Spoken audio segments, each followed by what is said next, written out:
Cade crouched and picked up one of the scattered fragments, turning it over in his hand.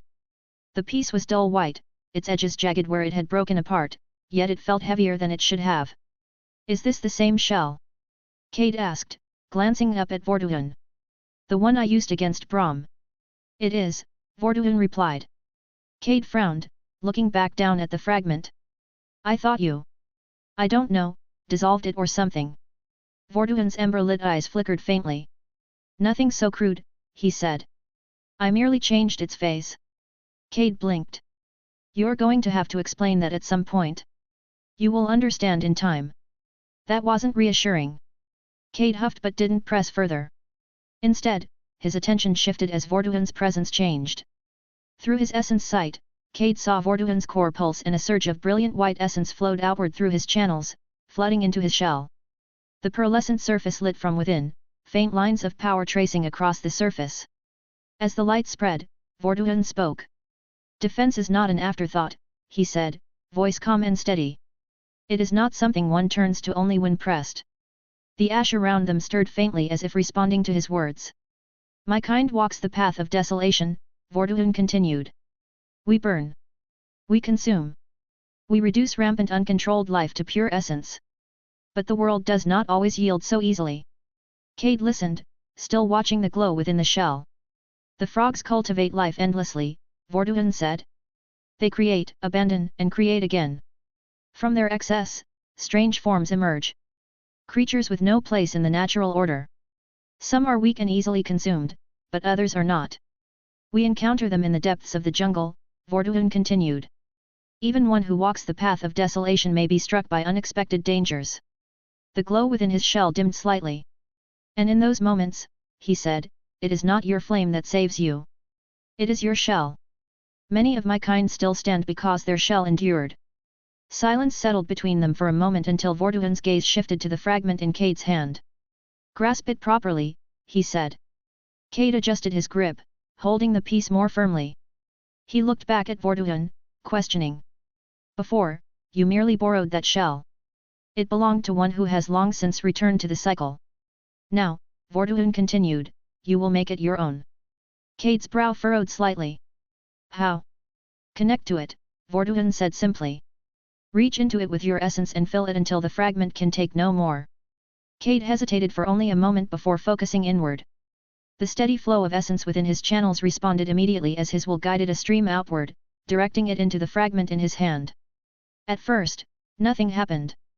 This wasn't like circulating essence through his own body.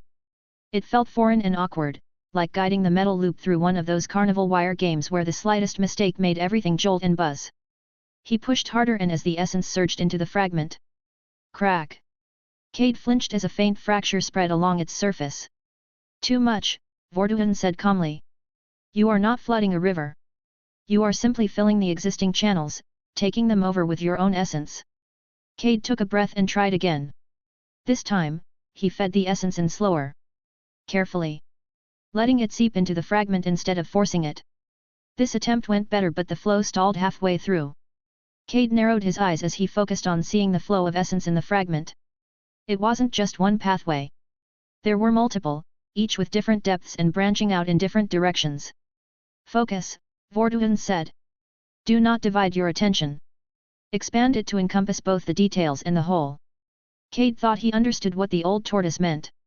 He exhaled slowly and activated hyper-focused meditation. The world narrowed. Everything outside the fragment in his hand faded into the background as his awareness collapsed to only him and the fragment of shell.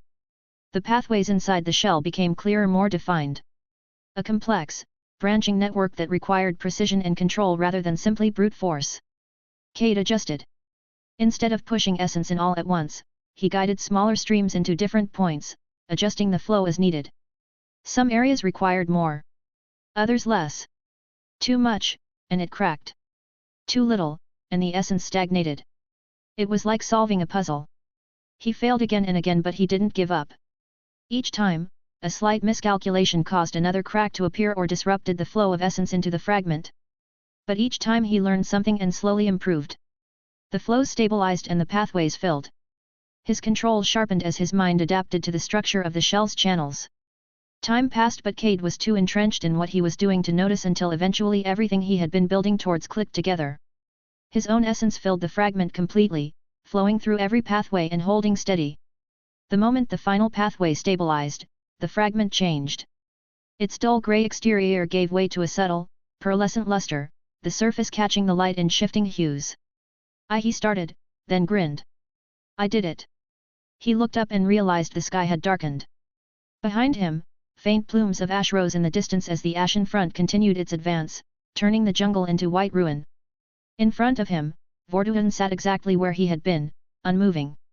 Well done, the Duke said. You have bound your first fragment. Cade looked back down at the piece in his hand. It felt different now. Connected to him in a way it hadn't been before. Vorduhan's gaze shifted down to the ground. Now, fill the rest, he said. Cade followed his gaze. There were a lot of fragments. Easily 100. His smile faded. You're kidding. You will fill them all, Vorduhan said calmly. Cade groaned, dragging a hand down his face. At this rate, we're going to be here for days. There is a faster method, Vorduhan said. Cade perked up slightly. Great. Let's do that. I could fuse the fragments to your body, Vorduhan said. Permanently. It would grant you a proper shell, but until you learn to control it, the flow of essence through it would be difficult to manage. Cade stared at him, then let out a breath. Yeah, hard pass. Humans aren't really built for the whole permanent shell on their back thing. No offense. Vorduhan huffed. The original method is more difficult, but it is more beneficial in the long run. Besides, we have time. Cade glanced out toward the distant ashen front. Don't you need to, I don't know, go back and lead the front. They will manage, Vorduhan said. Brahm will not act out again. And we will rejoin them when you are finished. That wasn't entirely comforting. Cade looked down at the fragment in his hand, then back at the dozens scattered across the ground. He sighed. This is going to take a while. Without another word he picked up the next fragment and got to work. Initially, he approached each one the same way he had the first, careful, deliberate, feeding his essence into the aged pathways while navigating their internal structure. Some responded quickly. Those pieces seemed almost eager, their channels simple, their resistance minimal. The essence slid into place, settled, and held with only minor adjustments. After each successful attempt, the shell fragment regained some of its lost luster, the dull grey surface giving way to faint, shimmering pearlescent hues. Others. Cade frowned as one fragment in his hand pushed back. The pathways inside felt warped, tangled in ways that didn't align with how his essence wanted to move. Every attempt to fill it caused the flow to destabilize, forcing his essence back out as if rejecting him entirely. Come on, he muttered under his breath. He adjusted. Slowed the flow. Redirected and tried again. It cracked. Cade exhaled sharply and set it aside, picking up another. Time passed. With hyper-focused meditation active, the world narrowed to the task at hand. Each fragment became its own problem, its own puzzle to solve. His thoughts compressed, sharpened, and refined into pure function. Analyze the fragment. Adjust his flow of essence. Fill the channels until they were completely full. Again. And again. And again. Gradually, the pile of untouched fragments shrank. Some went quickly. Others took multiple attempts. A few forced him to stop entirely, recalibrate, and approach from a different angle before they would accept his essence and bind to him. But he didn't stop. He didn't even think about stopping. Didn't think about anything beyond the next fragment in his hand. Days passed but Cade didn't notice the shifting of light across the sky or the distant rumble of the ashen front as it advanced further into the jungle. His attention was fully focused on filling the fragments. Until Cade guided the final stream of essence into the last fragment, carefully threading it through the remaining pathways. It resisted at first, as many had, but his control held firm. He adjusted the flow, split it, redirected it, and it settled. The fragment filled completely. Cade exhaled and, upon seeing that he had finished filling every fragment, he released his hyper-focused meditation skill. Pain followed immediately. A sharp, pounding pressure erupted behind his eyes, spreading through his skull like a sudden migraine. He groaned and clutched his head, the backlash hitting all at once after being suppressed for so long. Fuck. He squeezed his eyes shut, forcing himself to breathe through it. Slowly, the pain dulled from a sharp spike to a heavy throb. As the worst of it faded, a thought pushed through the ache. He hadn't suffered this kind of backlash when he used the skill during his body reforging in the storm sap crucible. Back then, he had pushed himself further than this, far further, and yet he didn't remember the same pounding pain afterward. Was it because the crucible's lightning had been flooding through him at the time? Because his body had been in the middle of being remade? Or had the sheer intensity of everything else simply drowned the backlash out? After a few moments, Cade opened his eyes again and saw how different his surroundings looked. Everything was white. Ash stretched as far as he could see. The dense jungle that had once surrounded them was gone, reduced entirely to powdery ash. Only Vorduin remained unchanged, sitting in front of him in a meditative posture, eyes closed as if he hadn't moved at all. Cade glanced up. The sun was high in the sky. "How long was I out?" he muttered and received no answer. Cade rubbed his temples, the headache still lingering, and looked down at the fragments scattered around him. All of them were filled now. Every single one. "Okay," he said quietly. "Now what?" Vorduin hadn't said what came next, and Cade wasn't about to interrupt him. So instead he picked up one of the fragments and turned it over in his hand. In his essence sight, he could clearly see his own essence threaded through it, filling every pathway. It was his now, he even felt a slight connection to each fragment scattered around him. "So what am I supposed to do with you?" he muttered. Cade shifted slightly and pressed the fragment against his forearm, testing to see if it would stick to his skin. It slid off immediately. He tried again, this time holding it in place while pushing a bit of his will into it. It slid off again, no different than before. He tried his shoulder. His chest. Even briefly attempted to balance it against his upper back. Yet every time, the result was the same. The fragment just fell to the ground. Cade frowned deeper, glancing at the pile around him. "There's no way I just spent, however long that was, just to make some connections to old shell fragments." He picked up a second fragment and tried aligning it with the first. Then a third. Then a fourth. Soon he was sorting through the fragments like pieces of a broken puzzle, rotating them in his hands and checking which jagged edges fit together. "I see you are already moving on to the next step," a gravelly voice answered. Cade flinched slightly and looked up. Vorduin was watching him. Cade glanced back down at the poorly constructed puzzle, then back up. "I was, experimenting." The Duke's gaze drifted over the fragments, inspecting them briefly. "You have completed the task," he said. Cade straightened slightly. "Yet. I think so. And it only took you 3 days." Cade blinked. "What? 3 days?" Vorduin repeated. "No," he said immediately. "There's no way. You did not stop until now," Vorduin said. "Your dedication and commitment to the task was remarkable." Cade's expression shifted. "Right," he muttered. "My hyper-focused meditation skill does have a side effect of losing track of time." Vorduin's expression remained neutral. "You completed the task," he said. "That is what matters. Wait.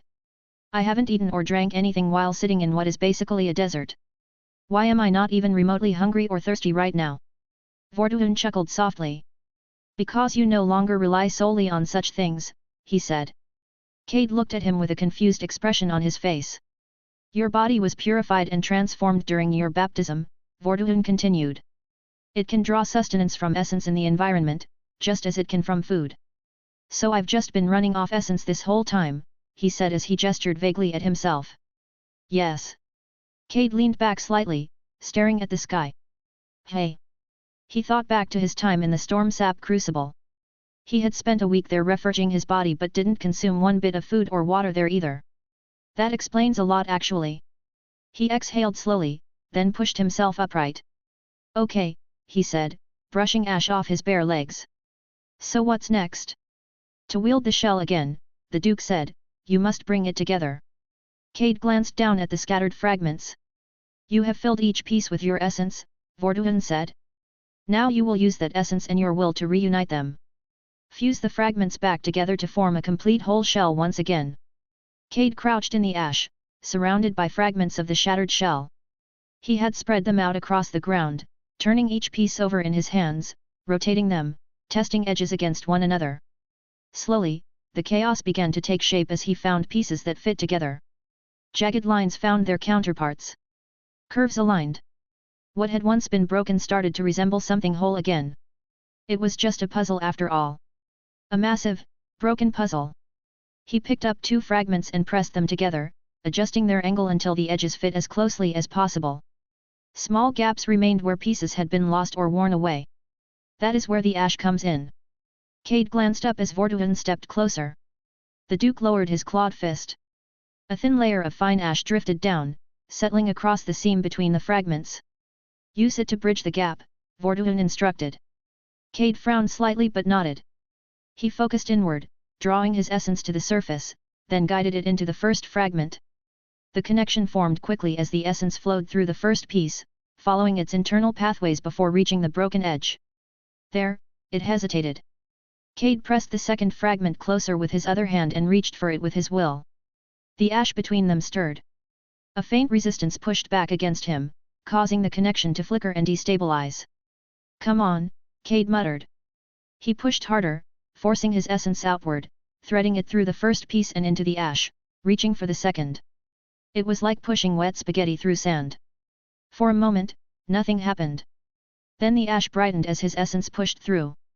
A faint glow spread along the seam, thin strands of essence stretching between the 2 pieces. The connection wavered, unstable, threatening to collapse. Cade held it and focused his will, forcing it to stabilize. The glow intensified until the light became blindingly bright and the resistance vanished, not completely, but enough for the flow to stabilize. His essence flowed smoothly from the first fragment into the second as the 2 fragments settled together, no longer separate, but connected, fused into a single piece. Cade blinked, staring at the joined fragments in his hands. "Hey," he breathed. "That actually worked. I thought this would take hours before I got them to fuse together." He looked up towards Vorduin, who was staring off into the distance where the ashen front had gone.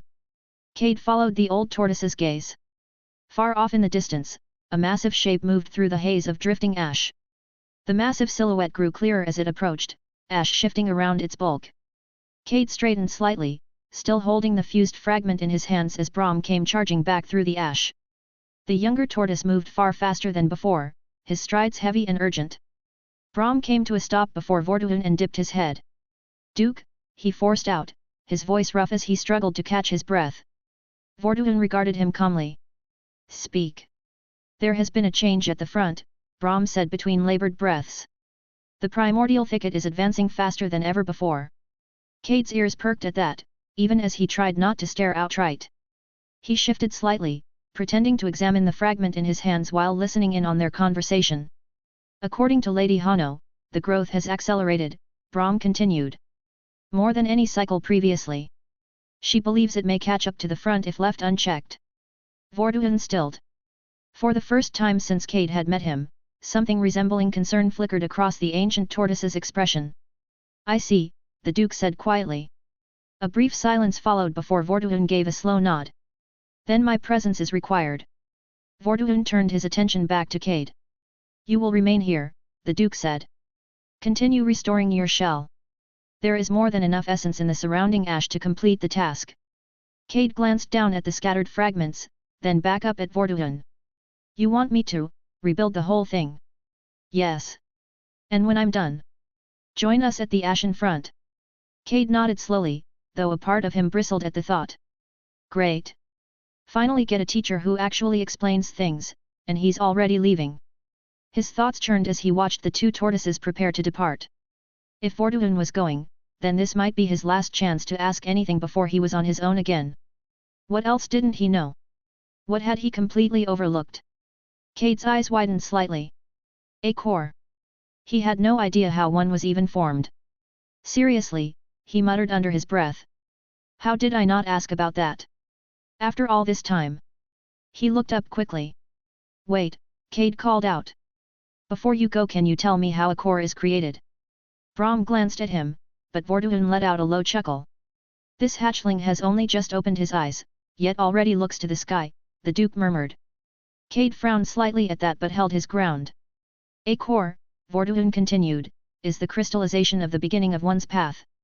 It is formed by gathering vast amounts of essence into oneself and compressing it. Over time, with sufficient control and will, that essence is condensed into a stable sphere. That's it? Cade asked. That sounds kind of simple. Vorduan's gaze shifted toward him, faint amusement flickering in his ember-lit eyes. That is the foundation, he said. But not the whole of it. He shifted slightly, ash stirring beneath him. To form a core, one must also bind it to both body and soul. It must exist between the physical and the metaphysical. A bridge between the two. Cade's brow furrowed. And how do you do that? Vorduan's expression stilled. That, he said, is a lesson for another time. Cade exhaled through his nose, frustration flickering, but he didn't push. When you have completed your task here, Vorduan continued, and you rejoin us at the Ashen Front, I will guide you. He paused, then added, even for one who learns as fast as you, progress must be taken one step at a time. Cade nodded reluctantly. All right. Vorduan inclined his head once, then turned. Come, Brahm. Without another word, the two tortoises began moving back toward the distant haze of the Ashen Front, their massive forms fading into the drifting ash. Cade stood there for a moment, watching them go. Then he looked down at the fragments scattered across the ground. Guess it's just me and you, he muttered. He crouched once more, reached for the next piece, and got back to work. Time blurred as he worked to complete the repairs. Each piece was different. Some fit easily, their pathways simple and cooperative. Others resisted, their internal structures more complex, requiring careful adjustment and precise control to align properly. Cade learned to recognize the difference quickly. The moment his essence entered a fragment, he could feel it, the density of its channels, the branching complexity, the subtle resistance that dictated how much pressure he could apply. He adapted. Where brute force failed, he refined. Where hesitation caused instability, he committed. Each attempt sharpened his understanding, building on the last. Individual fragments became pairs. Pairs became larger segments. And with each successful fusion, the internal pathways grew more intricate. Not just larger, denser. More layered. The flow of essence within them no longer followed simple routes. It twisted, branched, and rejoined in ways that demanded more of him to maintain control. Cade welcomed the challenge.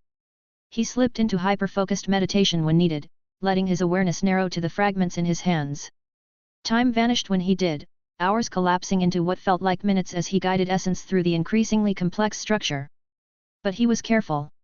Each time the strain built too high, he released the skill, forcing himself to step back before the backlash could take hold again. The lingering headaches weren't worth pushing too far, not yet.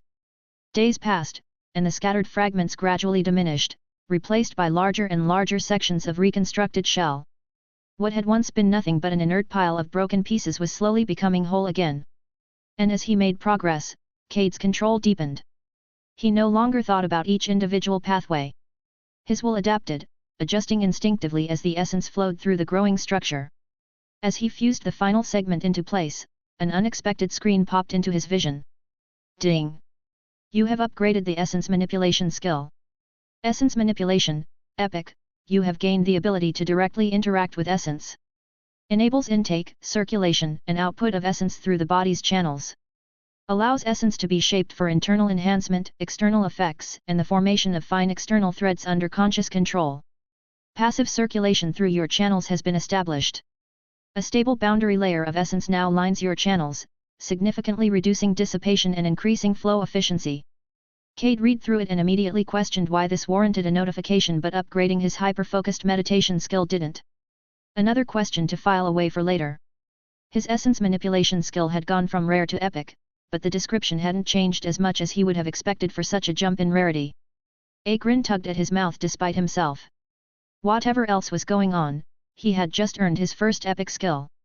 In any other situation, he probably would have stopped to celebrate properly.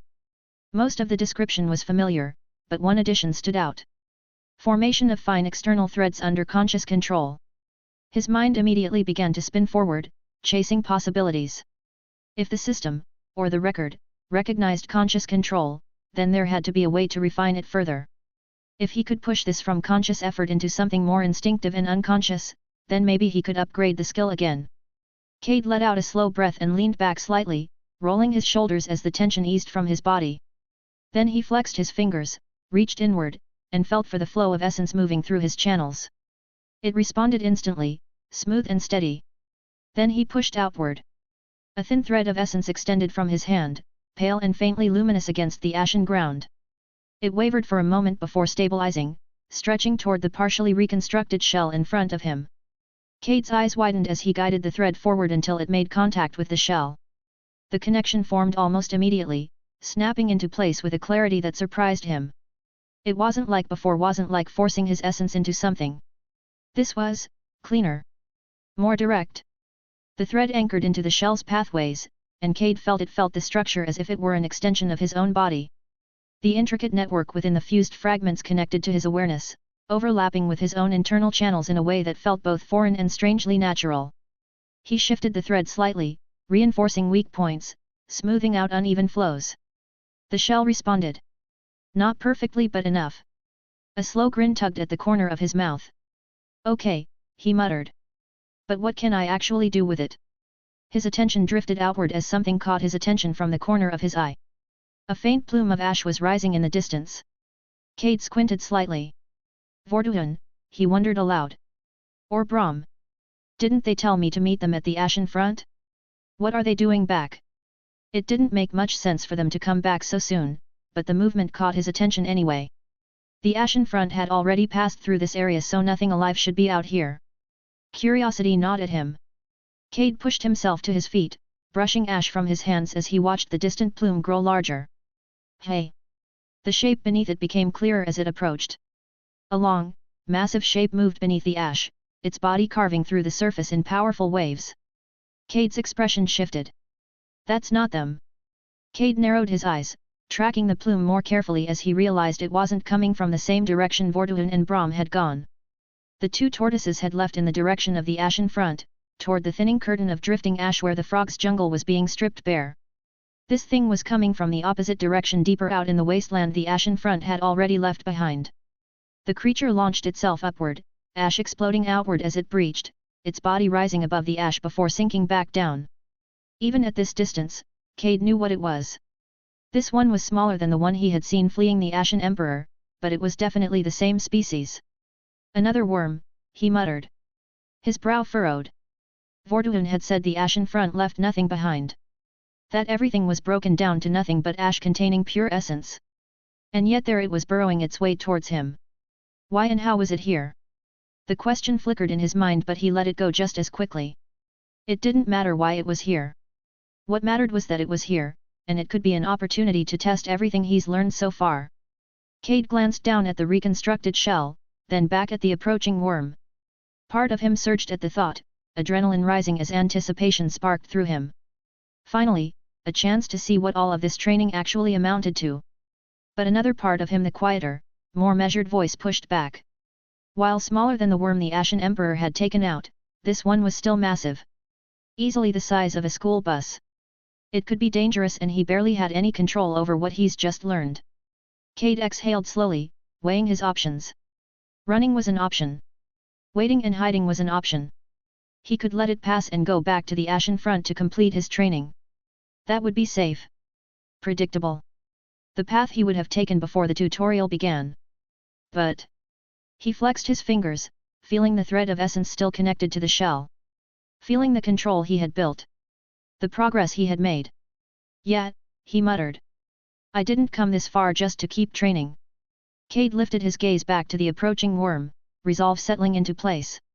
Besides, what was the worst that could happen? It was just one oversized worm.